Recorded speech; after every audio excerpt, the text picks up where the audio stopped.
नाज़रीन, नौशहर फिरोज जे बदनाम ॾोह हार इक़बाल खौसो बि ॾोहनि जी दुनिया खां तंग अची हथियार फिटा करे पुलिस वटि पेश थी वियो आहे।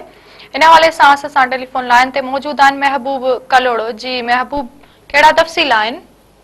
जी बिल्कुल, नौशहर फिरोज ज़िले में पुलिस लाइ चैलेंज बणियल ॾोहारी धारियल इक़बाल खोसो जेको आहे उहो अॼु पुलिस वटि पेश पियो आहे। ॾोहनि जी दुनिया खे जेको आहे हुन अलविदा करे एसएसपी नौशहर फिरोज जे ऑफिस में पहुची उते जेको आहे हुन पंहिंजो वीडियो बयान रिकॉर्ड करायो आहे त मां ॾोहनि जी दुनिया खे अलविदा कयां थो।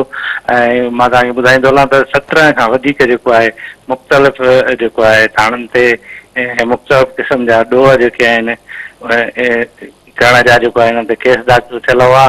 अॼु उहो एसएसपी ऑफिस नौशहर फिरोज पहुतो ऐं उते जेको आहे पंहिंजो बयान रिकॉर्ड कराए ॾोहनि जी दुनिया खे अलविदा करे छॾियो हुन। ऐं उन मौक़े ते एसएसपी नौशहर फिरोज जो चवणु आहे त ज़िले अंदरि ॾोहनि ते जेको आहे कंहिंसां बि सौदेबाज़ी न आहे। जंहिंखे बि रिआयत वठणी आहे उहो ॾोहनि जी दुनिया छॾे अचे, उनखे रिआयत ॾिनी वेंदी। बाक़ी कंहिंखे बि ॾोहारीअ खे ज़िले में बर्दाश्त न कबो। जी महबूब, महिरबानी अवां जी।